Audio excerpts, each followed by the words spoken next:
सारेगामा कारवां mini भक्ति। भगवद गीता अध्याय 3 कर्म योग। कर्म तो हर पल हर समय हम सब करते हैं। ऐसा कोई क्षण संभव नहीं कि जब हम कर्म किए बिना रह सकें।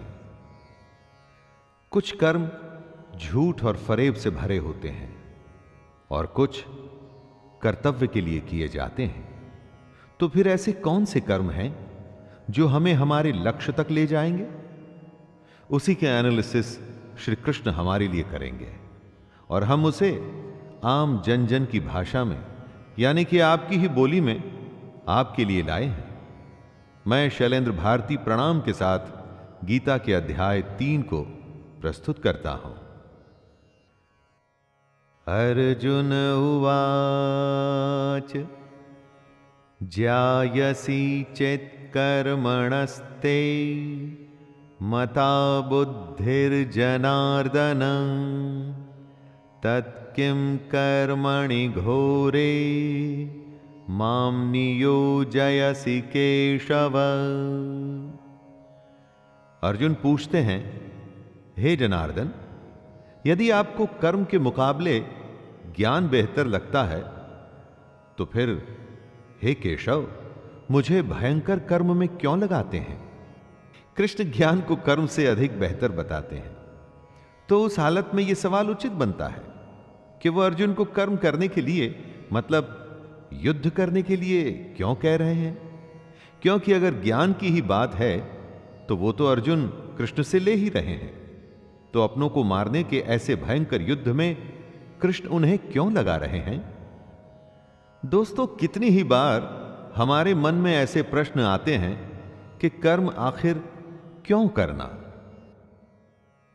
व्यामिश्रेणेव वाक्येन बुद्धिं मोहयसीव मे तदेकं वद निश्चित्य येन श्रेयो हमाप्नुयाम। कृष्ण की बात सुन के अर्जुन की बुद्धि मोहित हो रही थी। समझने के बजाय वो और ज्यादा उलझ रहा था। इसलिए अर्जुन कृष्ण से कहता है, एक बात बताइए प्रभु, जिससे मेरी उलझन दूर हो सके। अर्जुन कहना चाहते हैं कि भगवान कंफ्यूज मत करिए, मेरी दुविधा को दूर करके कोई एक बात बताइए जिस पे मैं चल सकूं। कृष्ण ने जो बातें बताई वो गूढ़ हैं, कॉम्प्लिकेटेड हैं, गहरी हैं। ऊपर से देख के ऐसा लगता है कि ये तो बस ज्ञान की बातें हैं, इन पर चलें तो चलें कैसे? यही दुविधा अर्जुन की भी है और कृष्ण उत्तर दे रहे हैं। श्री भगवानुवाच लोकेऽस्मिन् द्विविधा निष्ठा पुरा प्रोक्ता मया नघ ज्ञानयोगेन सांख्यानां कर्मयोगेन योगिनाम्। श्री भगवान अर्जुन से कहते हैं कि इस दुनिया में दो प्रकार की निष्ठा, दो प्रकार के विश्वास हैं। एक तो है सांख्य योग, जिसका रिश्ता ज्ञान से है, और दूसरा है कर्म योग, जिसका कि लेना देना सिर्फ कर्म से है। निष्ठा का अर्थ है कुछ भी करने की सबसे परिपक्व अवस्था, पराकाष्ठा। अपनी इंद्रियों को वश में कर परमात्मा में ध्यान लगाना ज्ञान योग से होता है, और इसको कहते हैं संन्यास या सांख्य योग। और दूसरा होता है कर्म योग, मतलब निष्काम कर्म करके फल में आसक्ति न रखना।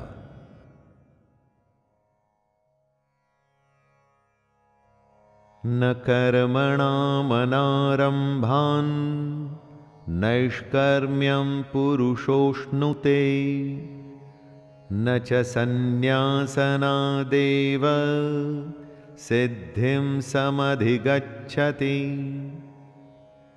मनुष्य न तो कर्मों को शुरू किए बिना निष्कर्मता को अर्थात योग निष्ठा को प्राप्त होता है और न कर्मों के केवल छोड़ देने से सिद्धि यानी सांख्य निष्ठा को ही प्राप्त होता है। दोस्तों, ऐसा नहीं कि आप कर्म करें ही ना और स्वयं को सन्यासी कहें। ऐसे तो दुनिया चल ही नहीं पाएगी। अपने कर्तव्य को छोड़ यदि आप सन्यासी बन जाते हैं और आप समझते हैं कि आपको मोक्ष मिल जाएगा, ना, तो वो संभव नहीं है। ऐसा नहीं हो सकता कि कर्मों को त्याग दें और खुद को कर्म योगी कहें। कर्म को न करने से या उसे हमेशा के लिए त्याग देने से कुछ भी हासिल नहीं होगा।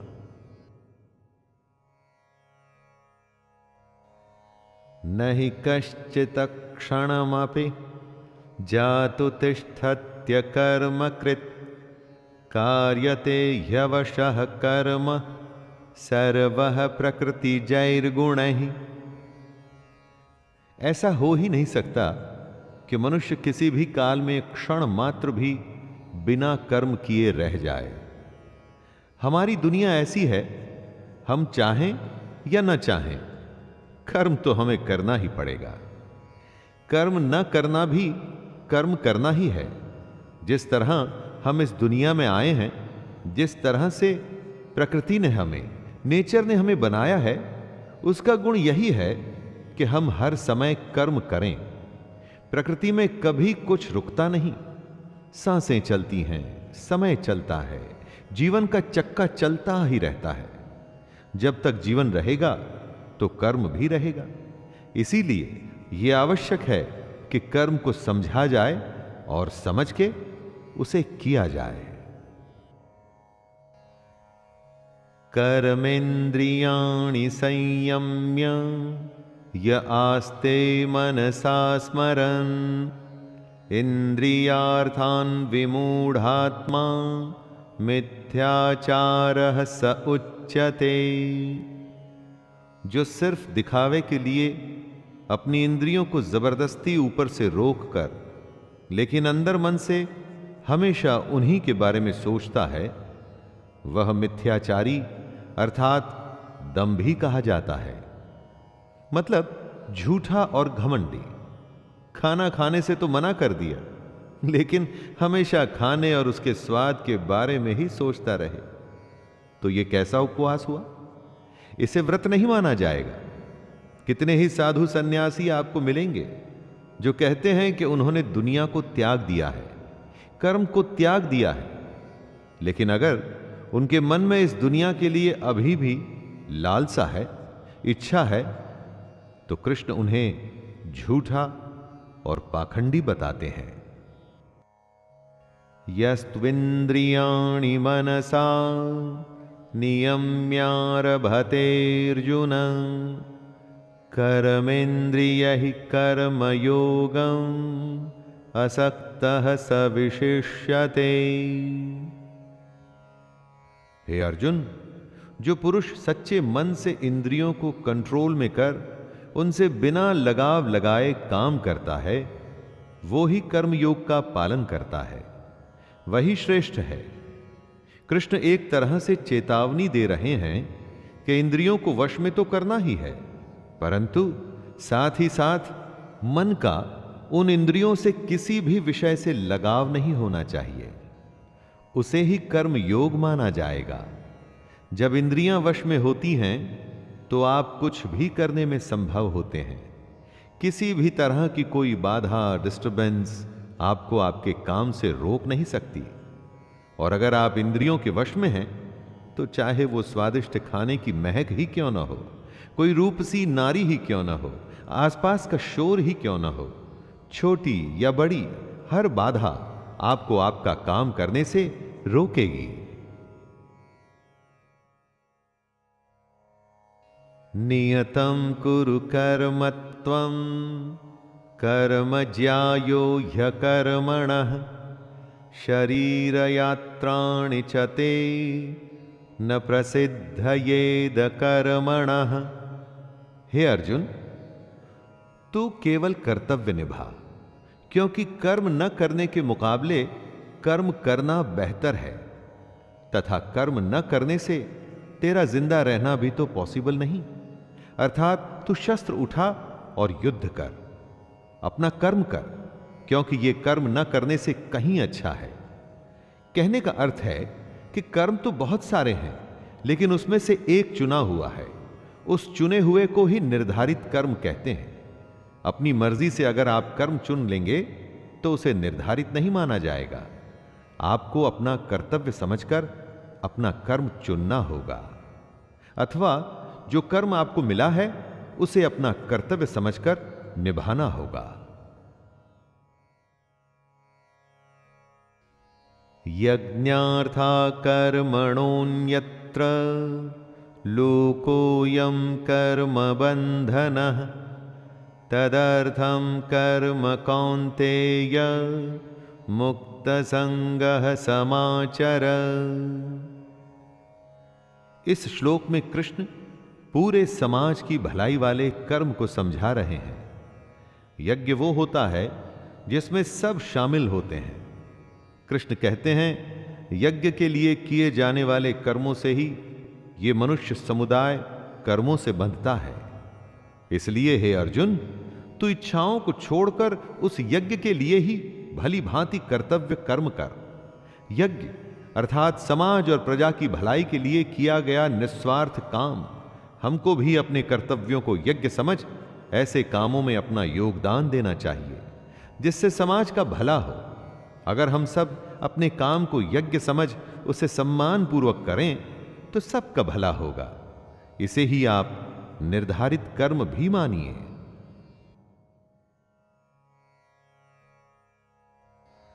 सह यज्ञः प्रजाः सृष्टा पुरोवाच प्रजापतिः अनेन प्रसविष्यध्वमेष वोस्त्विष्ट कामधुक्। प्रजापति ब्रह्मा ने इस दुनिया की शुरुआत में यज्ञ को रचकर अपनी जनता से कहा कि तुम लोग इस यज्ञ द्वारा वृद्धि को प्राप्त हो, और यह यज्ञ तुम लोगों को इच्छित भोग प्रदान करेगा। घरों में जो यज्ञ किए जाते हैं उन्हें एक धार्मिक कर्म कांड न समझकर उसकी इंपॉर्टेंस समझनी चाहिए। यज्ञ हमारे संस्कारों का एक संगठित रूप है। संस्कार मतलब काम करने का सबसे उत्तम तरीका। यज्ञ से हम हर विधि को, संस्कार को एकदम उचित तरीके से पूरा कर अपने कर्म को शुरू करते हैं। यज्ञ एक तरीके से हमें रास्ता दिखाता है। अगर आगे भी संस्कारों का पालन होगा तो ध्येय अर्थात गोल, हमारा एम जरूर पूरा होगा।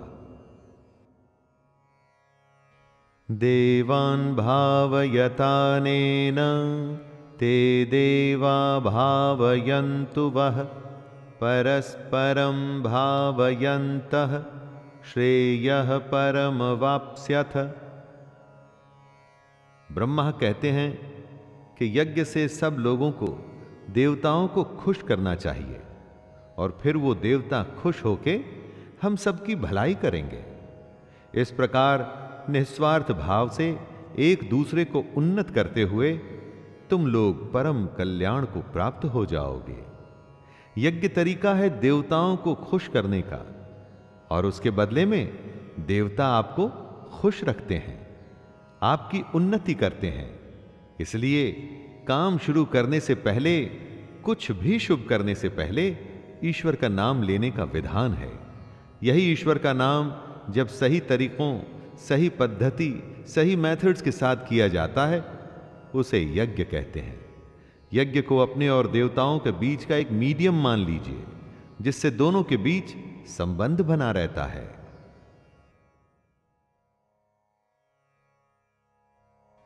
इष्टान् भोगान् हि वो देवा दास्यन्ते यज्ञ भाविताः तैर्दत्तान् प्रदायैभ्यो यो भुङ्क्तेस्तेन एव सः। यज्ञ करके जब आप देवताओं की पूजा करते हैं तो वे आपके बिना मांगे ही आपकी सारी इच्छाओं को पूरा कर देते हैं। लेकिन जो यज्ञ नहीं करता, उस यज्ञ से देवता को प्रणाम नहीं करता, लेकिन फिर भी अपनी इच्छाओं को पूरा करना चाहता है, उन्हें चोर समझना चाहिए। कुछ देने पे कुछ मिलता है, कुछ करने से कुछ मिलता है। बिना अर्घ्य चढ़ाए, बिना पूजा किए अगर कोई चाहता है कि उसकी मनोकामना पूरी हो जाए, बिना कुछ काम किए अगर कोई सोचे कि उसका काम बन जाए, तो इसे बेईमानी या चोरी ही तो कहा जाएगा। यज्ञशिष्टाशिनः सन्तो मुच्यन्ते सर्वकिल्बिषैः भुञ्जते ते त्वघं पापा ये पंचन्त्यात्मकारणात्। यज्ञ से बचे हुए अन्न को खाने वाले श्रेष्ठ पुरुष सब पापों से मुक्त हो जाते हैं, और जो पापी लोग अपना शरीर पोषण करने के लिए ही अन्न पकाते हैं, वे तो पाप को ही खाते हैं। हम क्या सिर्फ खा के जिंदा रहने और फिर मर जाने के लिए पैदा होते हैं? ऐसे जीवन का क्या मतलब हुआ? अपने जीवन का पर्पस, उसका उद्देश्य हमें समझना चाहिए। इस ब्रह्मांड में हम क्यों हैं, क्यों हमें ईश्वर या मोक्ष को प्राप्त करना है, इन सब को समझने के लिए ही यज्ञ जैसे अनुष्ठान किए जाते हैं। जो लोग यज्ञ या ईश्वर को याद किए बिना सिर्फ अपने जिंदा रहने में ही लगे रहते हैं, उन्हें चोर समझना चाहिए। अन्नान् भवन्ति भूतानि पर्जन्यादन्न संभवः यज्ञान् भवति पर्जन्यो यज्ञः कर्म समुद्भवः कर्म ब्रह्मोद्भवं विद्धि ब्रह्माक्षर समुद्भवं तस्मात् सर्वगतं ब्रह्म नित्यं यज्ञे प्रतिष्ठितम्। अगर अन्न खत्म हो जाए तो सब खत्म हो जाएंगे। संपूर्ण प्राणी जगत, हर कोई अन्न से उत्पन्न होते हैं। अन्न की उत्पत्ति वृष्टि से होती है, यानी कि बारिश, और बारिश यज्ञ से होती है, और यज्ञ कर्मों से होते हैं, और कर्म की उत्पत्ति वेद से। हमारी संस्कृति का सारा ज्ञान वेद से ही तो आया है। कर्म क्या है, उसकी परिभाषा भी वेद से आई है, और वेद परमपिता परमात्मा से उत्पन्न हुए हैं।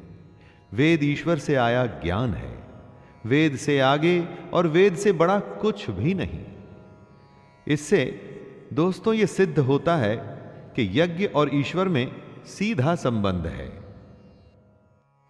एवं प्रवर्तितं चक्रम नानुवर्तयतीह यः अघायुरिन्द्रियारामो मोघम पार्थ सजीवति।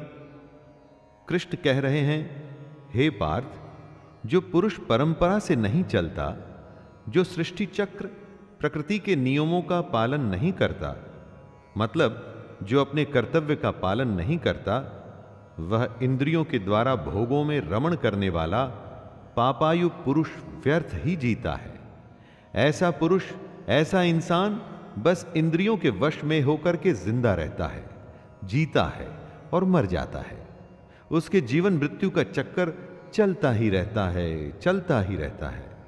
ऐसे इंसान के जीने और मरने का कोई मतलब नहीं। वेदों में, ग्रंथों में जो ज्ञान, जो नियम बनाए हैं, उनका मतलब है, और उस मतलब के अनुसार हमको अपना जीवन जीना चाहिए। यस्वात्मरतिरेव स्याद् आत्मतृप्तश्च मानवः आत्मन्येव च सन्तुष्टस्तस्य कार्यं न विद्यते। कृष्ण कहते हैं, जो मनुष्य आत्मा में ही रमण करने वाला और आत्मा में ही तृप्त तथा आत्मा में ही संतुष्ट हो, उसके लिए कोई कर्तव्य नहीं है। आत्मा का मतलब यहां सबसे बड़ा सच है, और जो सत्य को समझता है, सत्य में ही खुश होकर सत्य में ही रहता है, उसके लिए कोई कर्तव्य नहीं। जिसको ज्ञान प्राप्त हो चुका है, जो जीवन की सच्चाई जान चुका है, सिर्फ वो ही ऐसा है जिसके लिए कर्तव्य का कोई मतलब नहीं। लेकिन ऐसा कोई लाखों करोड़ों में ही एक होता है। बाकी हम सबके लिए कर्तव्य ही सब कुछ है। संजय उवाच नैव तस्य कृतेनार्थो न कृतेनेह कश्चन न चास्य सर्वभूतेषु कश्चिदर्थ व्यपाश्रयः। संजय श्री कृष्ण के ज्ञान को हमें आगे बता रहे हैं कि ऐसे महापुरुष जो आत्मा को, सच को जान चुके हैं, उनके लिए कर्म करने का कोई प्रयोजन रहता ही नहीं। ऐसे महापुरुष कर्म के बंधन से छूट चुके हैं, क्योंकि ये ज्ञानी इस दुनिया और उस ईश्वर को समझ चुके हैं। इनका स्वार्थ से कोई मतलब नहीं रहता। इसलिए ये महापुरुष हमारे जैसे लोगों से एकदम अलग हैं। इन पर वो नियम लागू नहीं होते जो हमारे जैसे दुनियादारी में लगे हुए लोगों पर लागू होते हैं। दोस्तों, इसे कुछ ऐसे समझिए कि जिसे ईश्वर मिल गया हो, उसे फिर और क्या चाहिए? वो फिर कोई और कर्म क्यों करे? तस्मादसक्तः सततं कार्यं कर्म समाचर असक्तो ह्याचरन् कर्म परमाप्नोति पुरुषः। हे अर्जुन, इसलिए तू लगातार आसक्ति, अपनी इच्छा को छोड़कर हमेशा अपने कर्तव्य कर्म को ठीक तरीके से करता रहे। अपनी इच्छाओं को, अपनी कामनाओं को छोड़कर सिर्फ और सिर्फ कर्तव्य को पूरा करने में लग जा, क्योंकि आसक्ति से, लगाव से छूटकर जो भी अपना कर्म करता है, वो मनुष्य परमात्मा को प्राप्त हो जाता है। कर्तव्य का रास्ता आसान नहीं होता। कितनी ही बार हम सबको लगता है कि सब कुछ छोड़कर आराम करें, देर तक सोएं या मेहनत न करें, लेकिन उससे कभी कुछ भी हासिल नहीं होता। ऐसा श्री कृष्ण समझा रहे हैं। कर्मणैव हि संसिद्धिम् अस्थिता जनकादयः लोकसंग्रहमेवापि संपश्यन् कर्तुमर्हसि। बहुत से ऐसे लोग हैं जो कर्म करते हुए ही परम सिद्धि को प्राप्त हुए थे। बहुत से ज्ञानी महापुरुष तो ऐसे होते हैं जो आत्मा की सच्चाई को पहचान जाते हैं, लेकिन बाकी लोगों के लिए सिर्फ कर्म ही एक रास्ता है, अगर उन्हें जीवन में कुछ करना है तो। अगर आप चाहते हैं कि आपके जीवन का कोई मतलब हो, जन्म लेना, जिंदा रहना और फिर मर जाना, इस बेकार जीवन से बचकर अगर आप कुछ करना चाहते हैं तो आसक्ति यानी अटैचमेंट से बचते हुए आपको अपना कर्म करना चाहिए और अपने कर्तव्य को पूरा करना चाहिए।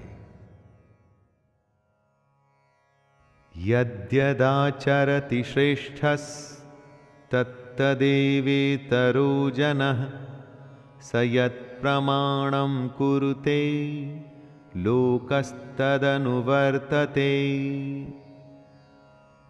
लीडर जो होता है ना, वो आगे चलता है और बाकी सब उसके पीछे पीछे। इसलिए आपको यह फैसला करना है कि आप आगे चलने वाले हैं या पीछे। कृष्ण कहते हैं कि श्रेष्ठ पुरुष जो जो आचरण करता है, अन्य पुरुष भी वैसा वैसा ही आचरण करते हैं। वो जो कुछ प्रमाण कर देता है, समस्त मनुष्य समुदाय उसी के अनुसार बरतने लग जाता है। कहने का अर्थ है, जो हमारे आदर्श होते हैं, हम उन्हीं को फॉलो करते हैं। किसी भी फील्ड को ले लीजिए, कुछ ऐसे लोग होते हैं जो उस फील्ड में सर्वश्रेष्ठ होते हैं और पूरी दुनिया उन्हीं के जैसा करने की कोशिश करती रहती है। लीडर एक होता है और फॉलोअर्स अनगिनत। तो दोस्तों, आप क्या बनना चाहते हैं, आगे या पीछे? यानी कि आप आगे चलना चाहते हैं या सबके पीछे? न मे पार्थास्ति कर्तव्यं त्रिषु लोकेषु किंचन नानवाप्तमवाप्तव्यं वर्त एव च कर्मणि। कृष्ण कहते हैं, हे अर्जुन, मेरा इन 3 लोकों में कुछ भी कर्तव्य नहीं है और ना ही ऐसी कोई वस्तु है जिसे मैं प्राप्त नहीं कर सकता, तो भी मैं कर्म में ही बरतता हूं। श्री कृष्ण से बड़ा लीडर कौन होगा दोस्तों? लेकिन वो भी कर्म करते हैं, वो भी कर्म करते हुए अपने कर्तव्य का निर्वाह करते हैं। कृष्ण ने महाभारत में भाग लेने से मना नहीं किया। उनकी नारायणी सेना कौरवों के साथ थी, लेकिन वो खुद अर्जुन के साथ, वो अर्जुन के सारथी बने। जब कृष्ण अपना कर्म करके अपने कर्तव्यों को पूरा कर रहे हैं, तो हम कौन होते हैं, हम क्या हैं, फिर हम क्यों न करें? यदि हय्यहं न वर्तेयं जातु कर्मण्यतन्द्रितः मम वर्तमानुवर्तन्ते मनुष्याः पार्थ सर्वशः। कृष्ण कहते हैं, हे पार्थ, अगर मैं कर्मों को करने में सावधानी न बरतूं तो बड़ा अनर्थ हो जाएगा। हर कोई श्री कृष्ण को फॉलो करता है। अगर आपका लीडर ही कुछ नहीं करेगा, अगर भगवान ही कुछ नहीं करेंगे, तो मनुष्य तो सब कुछ करना छोड़ देंगे। जो सबसे बड़ा होता है, लीडर होता है, सर्वश्रेष्ठ होता है, सब उसके पीछे चलते हैं। अब अगर कृष्ण ये सोचते कि मैं तो भगवान हूं और मैं कर्म नहीं करूंगा, तो उन्हें किसी और को ज्ञान देने का क्या अधिकार रह जाता? ईश्वर होते हुए भी उन्होंने अपने हर कर्तव्य का पालन किया, कर्म से कभी पीछे नहीं हटे। उनके पग चिन्हों पर ही अब हमें चलना है और कोशिश करनी है सर्वश्रेष्ठ बनने की। यदि उत्सिदेयुरिमे लोका न कुर्यां कर्म चेदहं शंकरस्य च कर्तास्याम् उपहन्यामि महाप्रजाः। कृष्ण बता रहे हैं, यदि मैं कर्म न करूं तो ये सब मनुष्य नष्ट भ्रष्ट हो जाएं और मैं संकरता का करने वाला होऊंगा तथा मेरी वजह से सारी प्रजा नष्ट हो जाएगी। अगर कृष्ण कर्म नहीं करेंगे तो दोस्तों दुनिया खत्म हो जाएगी, मनुष्य नष्ट हो जाएंगे। सोचिए, ये दुनिया उन्हीं की तो लीला है, माया है, खेल है, और जिसने खेल को रचा है, अगर वो ही अपना कर्म नहीं करेगा तो दुनिया में क्या बचेगा? चाहे वो ईश्वर हो या साधारण इंसान, नियम तो सब पर लागू होते हैं। अगर कर्म का नियम है तो वो कृष्ण को भी करना पड़ेगा और हमें और आपको भी। सक्तः कर्मण्य विद्वांसो यथा कुर्वन्ति भारत कुर्याद्विद्वांस तथा सक्तः चिकीर्षुर्लोक संग्रहम्। हे भारत, जिनमें समझ नहीं होती ना, वो कर्म में आसक्त होकर काम करते हैं। विद्वानों को, समझदारों को बिना लगाव के कर्म करना चाहिए। क्या यज्ञ करने से हम ज्ञानी हो जाते हैं? कर्म को सही विधि करने से क्या हम ज्ञानी हो जाते हैं? नहीं, कर्म करना है लेकिन उससे आसक्ति, अटैचमेंट नहीं रखनी, और ऐसा करना आसान नहीं है। अगर कोई ऐसा ज्ञानी है जिसका कि कर्मों से कोई लेना देना नहीं, जैसे कि साधु, सन्यासी, जिनकी कर्म में आसक्ति नहीं, तो ऐसे लोगों को समाज सेवा में लग जाना चाहिए। ये उनके लिए कहा गया है जिन्हें लगता है कि दुनिया छोड़ सन्यासी बनने से उन्हें भगवान या सत्य की प्राप्ति हो जाएगी। न बुद्धिभेदं जनयेद ज्ञानां कर्म संगिनां जोषयेत् सर्वकर्माणि विद्वान् युक्तः समाचरन्। जो ज्ञानी हैं, जिन्हें ईश्वर की सच्चाई मालूम हो चुकी है, उनकी यह जिम्मेदारी बन जाती है कि उनके काम करने के तरीके से कहीं किसी और के मन में कर्म के प्रति अश्रद्धा, अपमान सब पैदा न हो जाए। आप किसी ज्ञानी को देख ये सोच सकते हैं कि वो कुछ करते ही नहीं, तो मैं भी ना करूं। इसलिए ये उन ज्ञानियों, महापुरुषों के लिए जरूरी है कि वो ऐसा उदाहरण सामने रखें जिससे हर कोई अपना कर्म, अपना कर्तव्य करने के लिए प्रेरित हो। दोस्तों, साधु को देख अगर सब अपना परिवार छोड़कर दुनिया छोड़ने लगे तो दुनिया चल नहीं पाएगी। प्रकृतेः क्रियमाणानि गुणैः कर्माणि सर्वशः अहंकार विमूढ़ात्मा कर्ताहमिति मन्यते। हर इंसान की एक प्रकृति होती है, एक नेचर होता है। अपनी उस प्रकृति के अनुसार ही वो कर्म करता है। हर कर्म उस प्रकृति के गुण के हिसाब से ही होता है। जिसके अंदर घमंड भरा होता है वो ये सोचता है कि मैं करता हूं, मतलब कि करने वाला वो है। ऐसा सोचने वाले को अज्ञानी कहा गया है। आप जो भी काम करते हैं उस काम को करवाने वाली आपकी प्रकृति है, उस प्रकृति के गुण हैं। कितनी ही बार ऐसा होता होगा कि गुस्से में आप कुछ ऐसा कर जाते हैं जो आप नहीं करना चाहते थे। वो आपका क्रोध आपसे करवा देता है। सोचिए और समझने की कोशिश करिए कि आपकी प्रकृति क्या है। तत्त्ववित्तु महाबाहो गुणकर्म विभागयोः गुणागुणेषु वर्तन्त इति मत्वा न सज्जते। यहां पर कृष्ण ने बहुत ही ज्यादा गहरी बात कही है।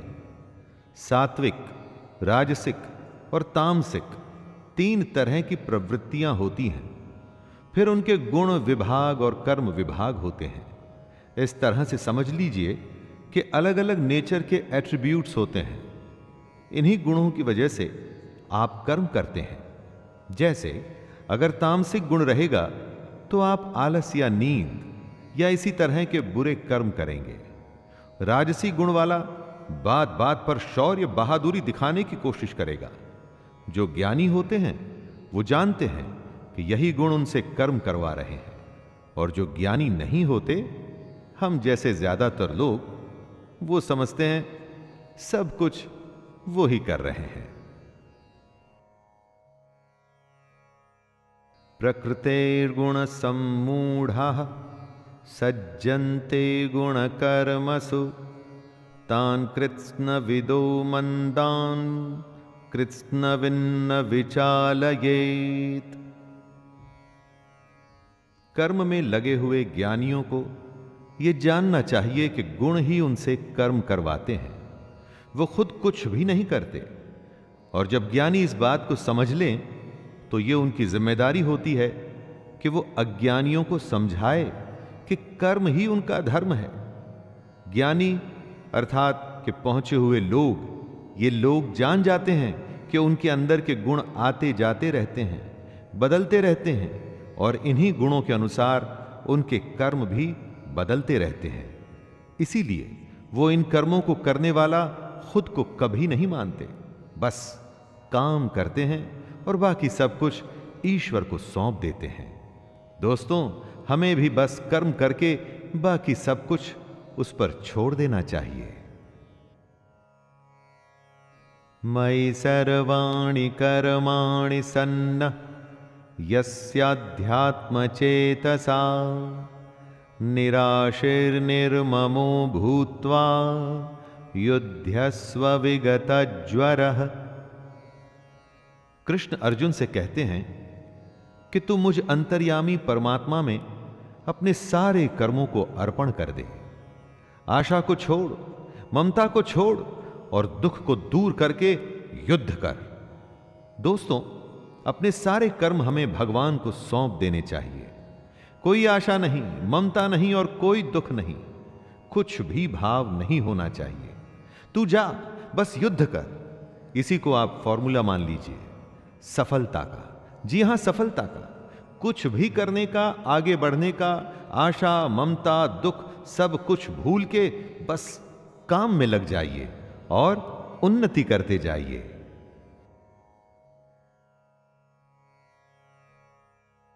ये मे मतामिदं नित्यम् अनुतिष्ठन्ति मानवः श्रद्धावन्तो न सूयन्तो मुच्यन्ते तेति कर्मभिः। जीवन का मकसद है मोक्ष प्राप्त करना, जीने मरने के चक्कर से बचना। निष्काम कर्म का अगला कदम वही होता है। इसी के बारे में कृष्ण कहते हैं कि जो कोई मनुष्य दोष दृष्टि से रहित और श्रद्धा युक्त होकर मेरे इस मत का सदा अनुसरण करेगा, वो सारे कर्मों से छूट जाएगा। जो भी कोई सुख, दुख और मोह को छोड़कर बस अपने कर्म को सिर्फ मुझे अर्पण करता है और कर्म को सच्चे मन से करता है, वो कर्म के सारे बंधन से छूट जाता है। और कर्म के बंधन से छूटने का अर्थ है जन्म मृत्यु के चक्कर से बचना। ये त्वेतदभ्यसूयन्तो नानुतिष्ठन्ति मे मतम् सर्वज्ञान विमूढ़ांस्तान् विद्धि नष्टान चेतसः। कृष्ण कहते हैं कि कई लोग घमंड करके खुद को बहुत बड़ा समझते हैं। उन्हें लगता है कि वही करते हैं, सब कुछ वही करते हैं। उन्हें नहीं लगता कि उन्हें अपना कर्म श्री कृष्ण को, ईश्वर को अर्पण करना चाहिए। ऐसे लोग अपने झूठे ज्ञान में ही मस्त रहते हैं। कृष्ण उन्हें मूर्ख बताते हुए उनसे दूर रहने की सलाह दे रहे हैं। आपको अपने चारों तरफ कई सारे घमंडी दिख जाएंगे दोस्तों, जिन्हें लगता है कि वो कुछ गलत नहीं कर रहे। अपने धन और अपने ज्ञान के अहंकार में किसी की बात तक सुनने को तैयार नहीं होते। मैं आपसे यह कहूंगा कि ऐसे लोगों को मूर्ख समझकर आप उनसे दूर ही रहें। सदृशं चेष्टते स्वस्याः प्रकृतेर्ज्ञानवानपि प्रकृतिं यान्ति भूतानि निग्रह किं करिष्यति। सभी प्राणी प्रकृति को प्राप्त होते हैं, अर्थात अपने स्वभाव से मजबूर होकर कर्म करते हैं। ज्ञानवान भी अपनी प्रकृति के अनुसार कोशिश करता है, फिर इसमें किसी का हठ क्या करेगा। कृष्ण ये समझा रहे हैं कि हर प्राणी का अपना एक स्वभाव होता है, नेचर होता है, एटीट्यूड होता है। सब उसी के चलते काम करते हैं। जो ज्ञानी हैं, सब कुछ जानते हैं, उनसे भी उनका काम उनकी प्रवृत्ति ही करवाती है। इसमें किसी की हठ, जिद कुछ भी नहीं कर पाएगी। अगर आप कोशिश करेंगे कि किसी से उसके नेचर के अगेंस्ट काम करवा लें, तो आप अपना सिर्फ टाइम वेस्ट कर रहे हैं। इंद्रियस्येन्द्रियस्यार्थे रागद्वेषौ व्यवस्थितौ तयोर्न वशमागच्छेत्तौ यस्य परिपन्थिनौ। इंद्रियों में ही प्यार और इंद्रियों में ही क्रोध या द्वेष छुपा है। मनुष्य को उन दोनों के वश में नहीं होना चाहिए, क्योंकि वे दोनों ही इसके कल्याण मार्ग में विघ्न करने वाले महान शत्रु हैं। अर्थात इंद्रियों में ही हर तरह का भाव छुपा है, अच्छा भाव भी और बुरा भाव भी। अच्छे और बुरे दोनों ही भावों में हमें नहीं फंसना चाहिए, क्योंकि इसी फंसने से ही हमारे मोह की शुरुआत होती है और फिर इन इंद्रियों के चक्कर में हम फंसते हुए चले जाते हैं और कभी भी निकल नहीं पाते।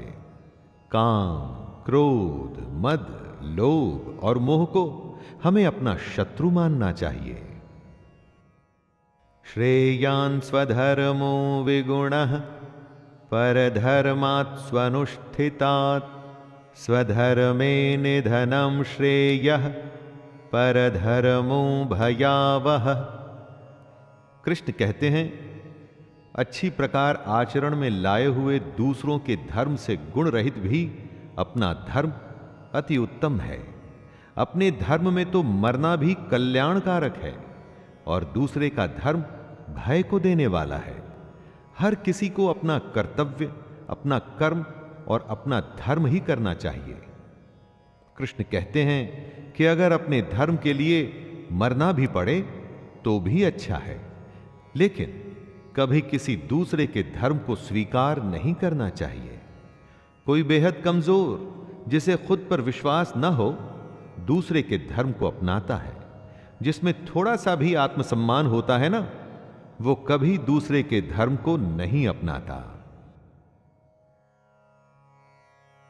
अर्जुन उवाच अथ केन प्रयुक्तोऽयं पापं चरति पुरुषः अनिच्छन्नपि वार्ष्णेय बलादिव नियोजितः। अर्जुन कहते हैं, हे कृष्ण, तो फिर ये मनुष्य खुद न चाहते हुए भी जबरदस्ती किस बात से प्रेरित होकर पाप का काम करता है? अर्जुन यहां पर बड़ा वैलिड सवाल करते हैं दोस्तों। क्यों मनुष्य कृष्ण के कहे अनुसार नहीं चल पाता? क्यों वो पाप के रास्ते पर चलता है? ऐसा क्या हो जाता है लोगों के साथ कि वो सही रास्ते पे नहीं चल पाते, गलत रास्ते पर क्यों चलने लगते हैं? चाहे वो इस बात को जानते हो या न जानते हो, वो क्या चीज है जो उन्हें विवश करती है? पाप के लिए उनकी बुद्धि, उनके मन, उनके गुण किस बात को दोष दें? श्री भगवानुवाच कामैष क्रोधैष रजो गुण समुद्भवः महाशनो महापाप्मा विद्धयेन मिह वैरिणम्। श्री भगवान कहते हैं, रजोगुण से उत्पन्न होता है काम, और काम में से निकलता है क्रोध अर्थात गुस्सा। काम या क्रोध कभी रुकता नहीं अर्जुन, बस बढ़ता ही रहता है। इसको अपना सबसे बड़ा शत्रु मानना चाहिए। दोस्तों, श्री कृष्ण बताते हैं कि आखिर पापी पाप किस कारण करता है, किसी के पाप करने की वजह क्या होती है? वजह है रजोगुण। इसी की वजह से काम, क्रोध या राग, द्वेष जैसे भाव पैदा होते हैं, जो कि पाप की वजह होते हैं। इन्हीं द्वेषों को श्री कृष्ण शत्रु बताते हैं। इन भावों के मन में आते ही आपको समझ जाना चाहिए कि आप पर शत्रु हावी हो रहा है और आपको उसे रोकने की जरूरत है। धूमेनाव्रियते वह्निर् यथादर्शो मलेन च यथोब्लेनावृतो गर्भस्तथा तेनेदमावृतम्। जिस प्रकार धुएं से आग और धूल से दर्पण ढका जाता है, तथा जिस तरह से जेर मतलब एमनियोन से गर्भ ढका रहता है, वैसे ही उस काम द्वारा हमारा ये ज्ञान ढका रहता है। राख जलती रहती है और उसके धुएं में आग छुपी रहती है।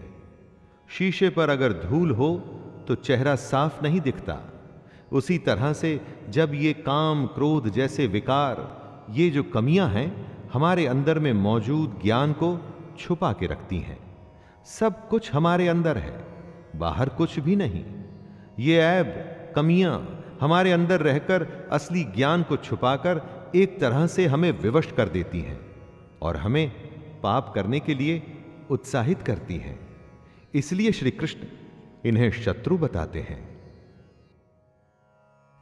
आवृतम ज्ञानमेतेन ज्ञानिनो नित्यवैरिणा कामरूपेण कौन्तेय दुष्पूरेणानलेन च। हे अर्जुन, ये ऐसी आग है जो कभी बुझती ही नहीं। इस आग का मतलब है काम, और इसी से मनुष्य का ज्ञान ढका हुआ है। भोगों से कभी कोई तृप्त नहीं हुआ है। पैसा अगर कमाया है तो और कमाना है, खाना अगर खाया है तो और खाना है।